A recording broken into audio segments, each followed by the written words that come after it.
আপনারা সকলে জানেন যে আমাদের পার্বত্য চট্টগ্রামের কুখ্যাত সন্ত্রাসের নাতনি অগাস্তিনা চাকমা বর্তমানে জাতিসংঘে দাঁড়িয়ে আপনার উলঙ্গ অবস্থায়, যেটা আমাদের বাংলাদেশের সংস্কৃতিকে নাকি সে বিলং করছে এবং আমাদের পার্বত্য চট্টগ্রামের বিভিন্ন জাতিগোষ্ঠীরকে সে নাকি প্রতিনিধিত্ব করছে। এই নামে সে আজকে না বেশ কিছুদিন আগে জাতিসংঘে দাঁড়িয়ে সে আমাদের পার্বত্য চট্টগ্রামের বাঙালিদেরকে উচ্ছেদকরণের কথা সে বলছে। এখানে তার বক্তব্যে স্পষ্টভাবে সে উল্লেখ করার চেষ্টা করেছে আমাদের পার্বত্য চট্টগ্রামে নাকি প্রচুর পরিমাণে আমাদের যে বিভিন্ন জাতিগোষ্ঠী আছে বাঙালি জাতির বাইরে, ওই মেয়েদেরকে নাকি ধর্ষণ করা হয়। এখানে একজন লেফটেন্যান্ট কর্নেলের নাম, সেনা কর্মকর্তার নামও এখানে উঠে এসেছে। এবং আমাদের বাংলাদেশের যে গর্বিত সেনাবাহিনী আছে, এই সেনাবাহিনীদেরকে বিতর্কিত করার জন্য দীর্ঘদিন ধরে সন্তু লারমা, ইউপিডিএফ এবং জেএসএস ভারতের যোগ সদস্যে আমাদের বাংলাদেশের গর্বিত সেনাবাহিনীকে এরা বিতর্কিত করছে এবং এরা শুধু দেশের মধ্যে না, দেশের বাইরেও এরা বিতর্কিত করছে। এখন যেহেতু আমাদের বাংলাদেশে একটা স্বাধীন সার্বভৌম রাষ্ট্র হিসেবে ভারতের এজেন্ডা, ভারতের প্যাট্রোনাইজ থেকে আমরা যদি বের হয়ে আসার জন্য সবাই আমরা যখন চেষ্টা করছি, ঠিক এই মুহূর্তে আমার পার্বত্য চট্টগ্রামের এই যে উগ্র চাকমা গোষ্ঠীর কিছু ভাইয়েরা ভারতের সাথে নেগোসিয়েশন করে ভারতের সাথে থেকে আমাদের বাংলাদেশটাকে উত্তপ্ত পরিস্থিতি তৈরি করার চেষ্টা করছে। আপনারা এটাও জানেন যে 5ই আগস্টের আগে আমাদের পার্বত্য চট্টগ্রামে একটা মোটর সাইকেল চুরির ঘটনাকে কেন্দ্র করে বিশাল একটা মেসাকার তৈরি হয়েছে। এই মেসাকার পরবর্তী আমি যখন বিভিন্ন ধরনের কথাবার্তা বলছি, এই কথা বলার পরে আমাদের এই মেসাকারগুলো থেমে গেছে। এখন দেখেন, বাংলাদেশে যেহেতু ইন্ডিয়া সরকার যেহেতু বাংলাদেশ সরকারকে সংখ্যালঘু হিন্দুকে এই যে হিন্দুকে টার্গেট করে একটা মেসাকার তৈরি করার চেষ্টা করেছে, চিন্ময় কাণ্ড আপনারা সকলে জানেন। এরকম হিন্দুকে কেন্দ্র করে ওই যে মাদ্রাসা কেন্দ্রিক নানা ইস্যুকে কেন্দ্র করে যেহেতু ভারত সরকার বাংলাদেশ সরকারকে কুক্ষিগত করতে পারছে না, তাদের নিয়ন্ত্রণে রাখতে পারছে না, এই জন্য তাদের শেষ অস্ত্র হচ্ছে আমাদের পার্বত্য চট্টগ্রামের যে সশস্ত্র সংগঠনগুলো আছে। যেহেতু তারা দীর্ঘদিন ধরে তাদেরকে অর্থায়ন করছে, তাদেরকে ফাইন্যান্সের মাধ্যমে তাদেরকে অস্ত্র মজুত করছে, সব কিছুর বিনিময়ে ওরা এখন শেষ তাদের অস্ত্র ব্যবহার করার চেষ্টা করছে। এই ব্যবহারের একটা উদাহরণ হিসেবে অগাস্তিনা চাকমা জাতিসংঘে দাঁড়িয়ে যে পার্বত্য চট্টগ্রামে বাঙালিদেরকে উচ্ছেদের যে কথা বলছেন, এটা আমার প্রশ্ন হচ্ছে অগাস্তিনা চাকমার কাছে এবং সন্তু লারমা জেএসএস-এর কাছে আমার প্রশ্ন যে আমার এই পার্বত্য চট্টগ্রামের যে সমস্ত বাঙালি ভাইরা রয়েছেন, এরা কি আমার বাংলাদেশি ভাই নয়? অর্থাৎ আমার বাংলাদেশের ভাই। হয়তোবা বিগত যে সরকারগুলো ছিল তাদের পলিসি মেকিংয়ে ভুল ছিল বিধায় তাদেরকে এখানে পুনর্বাসন করেছে, কিন্তু ওদেরকে তো ইন্ডিয়ায় গিয়ে কিংবা মায়ানমারে গিয়ে তাদেরকে তো পুনর্বাসন করে নাই। পুনর্বাসন করেছে আমার বাংলাদেশের স্বার্থে, বাংলাদেশের জন্য, বাংলাদেশের মানুষের মাঝে ইনক্লুসিভ একটা সমাজ ব্যবস্থা তৈরি হয়। এই জন্য আমার এই বাঙালি ভাইদেরকে এখানে পুনর্বাসন করেছে। এটা পুনর্বাসন করলে যদি এটা তো আমার বাঙালি ভাইদের দোষ না, দোষ হচ্ছে যদি করে থাকে যে সরকার তাদেরকে পুনর্বাসন করেছে, এই সরকারের। কেন তাহলে আজকে এত বছর পরে শান্তি চুক্তির 29 বছর এবং বাংলাদেশের বয়স আজকে 54 বছর, এই 54 বছর বয়সে এসে কেন আজকে আমরা বাঙালি, অবাঙালি, আদিবাসী, উপজাতি এই বিতর্কে জড়িয়ে তারা কেন আমাদের এই পার্বত্য চট্টগ্রামকে উত্তপ্ত পরিস্থিতি রাখতে চায়? এটা আমার সবার প্রশ্ন। বাংলাদেশের দেশপ্রেমিক সকল নাগরিক আছে এই প্রশ্ন, আমারও প্রশ্ন। তাই আমি অগাস্তিনা চাকমাকে, সন্তু লারমার নাতি অগাস্তিনা চাকমাকে আমি আমার পার্বত্য চট্টগ্রামের দেশপ্রেমিক জনগোষ্ঠীর পক্ষ থেকে আমি অবাঞ্ছিত ঘোষণা করছি। পাশাপাশি যারা কিনা আমাদের এই বাংলাদেশে ভারতের সাথে যোগ সদস্যে ভারতের এজেন্ডা বাস্তবায়ন করার জন্য যারা দেশদ্রোহী কাজ করছে, তাদের প্রত্যেকে দেশদ্রোহী চিহ্নিত করে তাদেরকে বিচারের আওতায় আনার জন্য তাদেরকে বাংলাদেশ সরকারে আমি সুদৃষ্টি কামনা করছি। আচ্ছা, আমরা জানতে পারছিলাম যে অনলাইনের মাধ্যমে যে আপনাকে দেখতে চাকমাদের মতোই লাগে, ঠিক আছে, কিন্তু আপনি নাকি চাকমাদের মতো হয়েও কিন্তু তাদের বিরুদ্ধে কথা বলতেছেন। এটাকে আপনি কিভাবে দেখতেছেন? দেখেন, আমি কিন্তু চাকমা না। আমাদের পার্বত্য চট্টগ্রামে আমার চেহারা লোক যখন আপনারা দেখেন, আপনারা সকলে মনে করেন যে এই বুঝি চাকমা, এই বুঝি উগ্র চাকমা, ভারতের দালাল চলে আসছে। কিন্তু না, আমার চেহারা যারা আছে আমি আপনাদেরকে স্পষ্ট করে জানিয়ে দিতে চাই, যারা উগ্র চাকমা আছে, আবার সবাই না, চাকমাদের মধ্যেও সবাই না, যারা উগ্র চাকমা বিশেষ করে আঞ্চলিক দল করে এবং জেএসএস ইউপিডিএফ করে, এই সমস্ত চাকমা ভাইয়েরা ভারতের টাকায় এরা যেহেতু চলছে, ভারত যেহেতু তাদেরকে ফাইন্যান্স করছে, ভারত তাদেরকে উস্কানি উগ্রতা শেখাচ্ছে। আপনারা জানেন যে আপনার মিজোরামে, নাগাল্যান্ডে, আপনার আসামে, ত্রিপুরায় ওদেরকে অস্ত্র প্রশিক্ষণ দেওয়া হয়, এদেরকে উগ্র তৈরি করা হয়। যেমন আইএসআইকে আপনার ওই যে ইসলামিক ঘরানা তৈরি করে তাদেরকে উগ্র যেমনটা করে তৈরি করা হয়, ঠিক তেমনি আমার পার্বত্য চট্টগ্রামে চাকমারা যেহেতু সংখ্যাগরিষ্ঠ, যেহেতু ওরা দীর্ঘদিন ধরে এই পার্বত্য চট্টগ্রামে আধিপত্য বিস্তার করে আসছে, এই জন্য ইন্ডিয়া তাদেরকে টার্গেট করছে এবং তাদেরকে ব্যবহার করার চেষ্টা করছে। তাই এই উগ্র চাকমা যারা আছে, এই একমাত্র চাকমারে আমাদের দেশদ্রোহী কাজে ওরা লিপ্ত আছে। অন্যান্য যে সকল জাতি রয়েছে, যেমন এখানে মারমা আছে, ত্রিপুরা আছে, খিয়াংকুমি, বং, লুসাই, পাংখোয়া, অনেক জাতি রয়েছে। যেমন আমার জাতির নাম শাক, আমার বাংলাদেশে কিন্তু ৬,০০০-এর মতো জনসংখ্যা আমার। তাহলে এই যে এরকম অন্যান্য জাতিগোষ্ঠী যারা রয়েছেন, এরা কিন্তু দেশের পক্ষে কথা বলে, দেশের জন্য ওরা সর্বদাই ওরা প্রস্তুত দেশকে রক্ষা করার জন্য। এই যে উগ্র চাকমারা মিডিয়াতে এসে কথা বলে, যার কারণে আপনারা সকলে জানেন যে আমাদের ঘরানার যে চেহারাগুলো দেখেন, এই বুঝি উগ্র চাকমা মিডিয়াতে উগ্র কথা বলে এবং আমাদের বাংলাদেশকে ভারতের হাতে তুলে দিতে চায়, ভারতের অঙ্গরাজ্য তৈরি করতে চায়। এই জন্য আপনাদের কাছে আমি সুস্পষ্টভাবে অনুরোধ করতে চাই যে আমার চেহারা যারা আছে, বিশেষ করে চাকমা জাতি যারা আছে, উগ্র চাকমা যারা আছে, ওরাই একমাত্র ভারতের দালাল, ভারতের রেসপেন্সার। আপনার এই যে আমার ভিডিও কমেন্টগুলোতে এসেও দেখবেন যে চাকমা আইডি, অমুক দেখবেন বিকাশ চাকমা, অমুক চাকমা। এই যে এখন আমি যেহেতু মিডিয়াতে এইগুলা নিয়ে প্রতিবাদ করছি, এখন বিভিন্ন জাতিগোষ্ঠীর নামে ওরা ফেক অ্যাকাউন্ট খুলে, আপনার মারমার নামে অ্যাকাউন্ট খুলে, শাক নামে অ্যাকাউন্ট খুলে, ত্রিপুরা নামে অ্যাকাউন্ট খুলে, মুরো নামে অ্যাকাউন্ট খুলে ওরা উত্তপ্ত মানে কুরুচিপূর্ণ মন্তব্য ওরা করে চলেছে। এগুলো প্রত্যেকটা কিন্তু চাকমারাই করছে। তাই চাকমাদেরকে আমাদেরকে রাষ্ট্রদ্রোহী হিসেবে চিহ্নিত করতে হবে এবং যারা কিনা এই কর্মকাণ্ডের সাথে জড়িত তাদের প্রত্যেকে আইনের আওতায় আনতে হবে। আচ্ছা, আবার আরেকটা প্রশ্ন। আচ্ছা, আমরা গত কয়েকদিন যাবত দেখতেছি সামাজিক যোগাযোগ মাধ্যমে যে আসিফ মাহমুদ সজীব ভুঁইয়ার যে বাবা যে কর্মকাণ্ড সামাজিক মাধ্যমে বেশি আসছে বা ভাইরাল হচ্ছে, এই বিষয়টা আপনি আসলে কিভাবে দেখেন একজন উপদেষ্টা হিসাবে? আমরা সকলে ভেবেছিলাম যে এই জুলাই বিপ্লবের ধারা যে সকল উপদেষ্টা চেয়ারে বসেছে, উপদেষ্টারা একজন ফেরেস্তা মনে করেছিলাম। যদিও বা আসিফকে আমরা অনেক আগে থেকে চিনি এবং আমাদের একজন সহযোদ্ধা ছিলেন, রাজনৈতিক সহযোদ্ধা, এবং নাহিদকেও চিনি।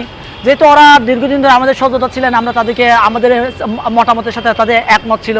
কিন্তু ওরা ক্ষমতার চেয়ারে বসে যে এরকম রাবণ হয়ে যাবে, এটা আমরা আসলে কখনো ভাবি নাই। এবং তারা যে আপনার ওই যে এখন বিতর্কিত হচ্ছে, আপনি কেন জেনে শুনে, আপনি যেহেতু জুলাই বিপ্লবের একজন সম্মুখ সারির যোদ্ধা, আপনি কেন জেনে বুঝে আপনি বিতর্কিত তৈরি করার চেষ্টা করবেন? যারা শত্রুপক্ষ আছে, যারা আপনাকে পছন্দ করে না, তারা চাইবেই আপনাকে পচানোর জন্য, তাই না? কিন্তু আপনি জেনে বুঝে কেন পচানোর চেষ্টা করছেন? আপনার কি টাকার অভাব? আপনার কি লবিংয়ের অভাব? কেন আপনার বাবাকে দিয়ে আপনার ওই যে আপনার বাবাকে এই ঠিকাদারের লাইসেন্স আপনাকে কেন দিতে হবে? আপনার আয় কি যথেষ্ট না? আপনি কি মানে আমার আসিফ মাহমুদ কি আপনার তার বাবাকে সংসারে পরিচালনা করার জন্য অর্থায়ন করতে পারছে না? এতই কি মানে দেউলিয়া হয়ে গেছে আমার উপদেষ্টারা? এটা হচ্ছে আপনার নিজেকে নিজে ছোট করার মতো, খাটো করে দেখার মতো। এই জন্য আমি এটাকে ভালোভাবে দেখছি না। আমি চাই যে আগামীতে এরকম কর্মকাণ্ড হবে না এবং ভবিষ্যতে যাতে করে এই যে আমাদের জুলাই বিপ্লবকে যাতে বিতর্কিত করতে না পারে, বিতর্কিত করতে পারে মতো এরকম ইস্যু বা তথ্য এরা যাতে করে জড়িত না থাকে, এই জায়গা থেকে তাদেরকে আমি সতর্ক করব। আচ্ছা, আরেকটা প্রশ্ন হচ্ছে যে ভারতে যে সুমেন্দর রয়েছে, সুমেন্দর নামটা আমি এখন বলে গেছি, ও চাইতেছে যে মুসলিমদের লাশ চাইতেছে প্রধানমন্ত্রী নরেন্দ্র মোদীর কাছে। এটা আসলে কিভাবে দেখতেছেন? কার লাশ? মুসলিমদের লাশ। আচ্ছা,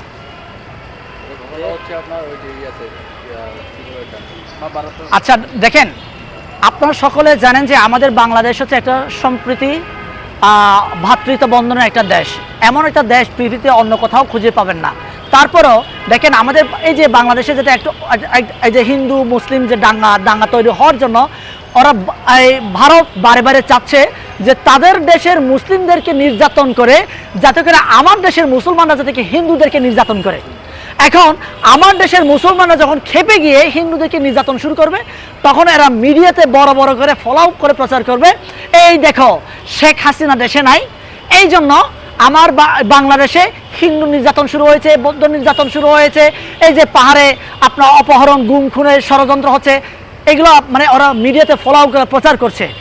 আমি বলি যে আমি এই জন্য বলছি যে ভারত সে নিজের ঘর নিজে সামলাক আগে, নিজের দেশের সংখ্যালঘুদেরকে সে আগে নিরাপত্তা দিতে পারে না, সে ভিন দেশের একটা আপনার দেশের সংখ্যালঘুদের অধিকার নিয়ে কথা বলে, সে কে?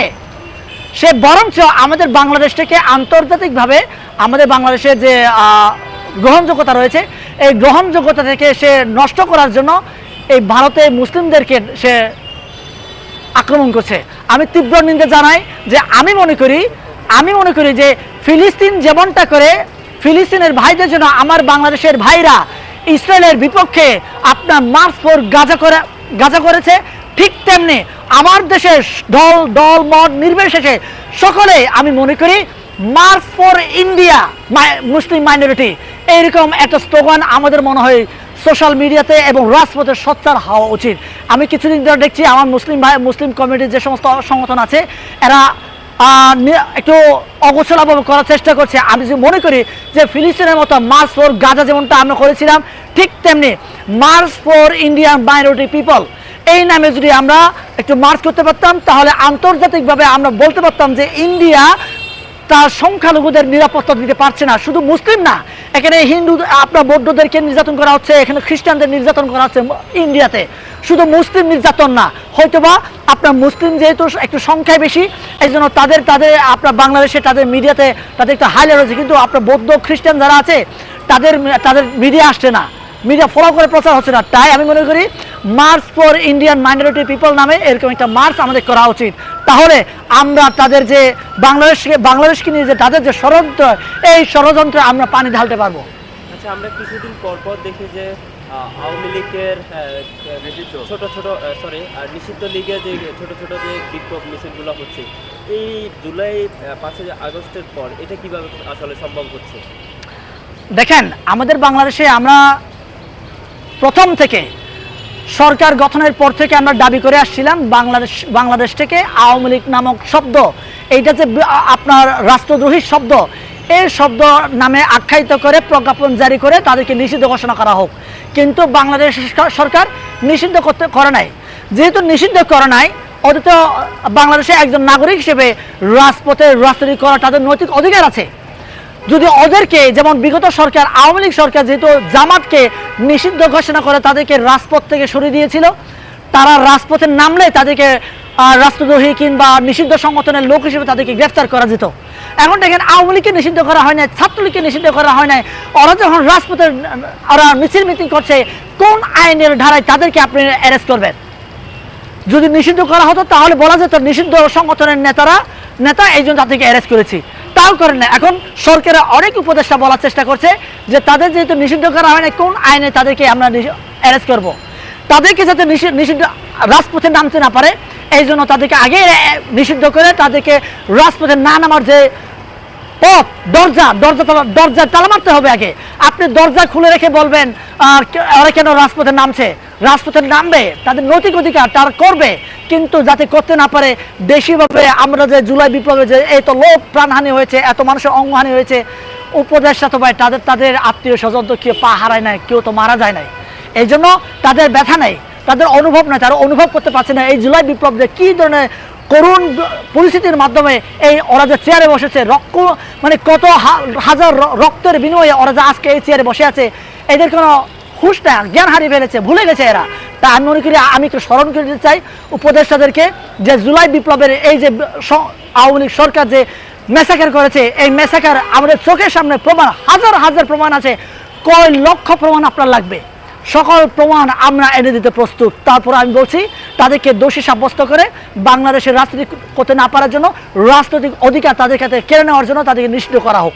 আওয়ামী লীগ নিষিদ্ধ না হওয়ার কারণটা কি? আওয়ামী লীগ নিষিদ্ধ হতে পারছে না এই কারণে যাতে করে এখন দেখছেন আপনার অনেকগুলো দল আমি নাম মেনশন করছি না, যারা কিনা বিগত বছরগুলা আপনার গাছের তলায় আপনার ওই যে সিঁড়ির তলায় সবজির খেতে ধান খেতে মশারের টাঙ্কি যারা ঘুমিয়েছে, যারা বিগত দিনগুলোতে আপনার বউ বাচ্চা ছেড়ে সংসার ত্যাগ করে বিদেশে পাড়ি জমাতে হয়েছে, ওই সমস্ত সংগঠনের লোকেরাই যারা বিগত 15 বছর নিজের বউয়ের সাথে এক রাত মানে কাটাতে পারে নাই, এই যে আজকে বিয়ে করলাম বাসর রাত করতে পারে নাই, বাসর রাত না করে তাদেরকে মানে পালিয়ে থাকতে হয়েছে, এই সংগঠনের নেতাকর্মীরা আজকে বলছে আওয়ামী লীগ নিষিদ্ধ করলে করা যাবে না, এবং যারা যারা কিনা প্রকৃতপক্ষে অন্যায় করেছে তাদেরকে শাস্তি দিতে হবে। আর আওয়ামী লীগ যেই করেছে সেই অন্যায় করেছে, কোন ব্যক্তি অন্যায় করণে আপনারা প্রমাণ দেখান। আওয়ামী লীগের সামান্য সদস্য থেকে শুরু করে তারপরে যে নেতাগুলো আছে প্রত্যেক নেতা কোনো না কোনো অন্যায়ের সাথে জড়িত। তাহলে কেন কিভাবে তাদেরকে আপনারা বলছেন ওদেরকে নিষিদ্ধ করা যাবে না? তারা যারা অন্যায় করে নাই তাদেরকে আবার নির্বাচনের সুযোগ দেওয়া হোক। আপনারা কি ভুলে গেছেন যে বিগত 15 বছর আপনাদেরকে নিষিদ্ধ করা হয়েছে? আপনারা কি ভুলে গেছেন বিগত 15 বছর আপনাদেরকে সংসার করতে দেয় নাই? বিগত 15 বছর আপনাদেরকে জেলখানায় জেলবন্দি রেখেছে। এই ইতিহাস যদি ভুলে যায় তাহলে তো আমাদের বলার কিছু নেই, আমরা বাকরুদ্ধ। আমরা যারা জুলাই বিপ্লবে ওরা যদি বলে, নিজেদেরকে যদি দাবি করে এই জুলাই বিপ্লব তারাও করেছে, তাহলে এরা কেন এই জুলাই বিপ্লবটাকে এত তাড়াতাড়ি নষ্ট হতে দেওয়া, মানে নষ্ট হওয়ার জন্য ওরা পথে উঠে পড়ে লেগেছে? এটা তাদের কাছে প্রশ্ন ছুড়ে দিলাম, তারাই উত্তর দিক। আচ্ছা, আগে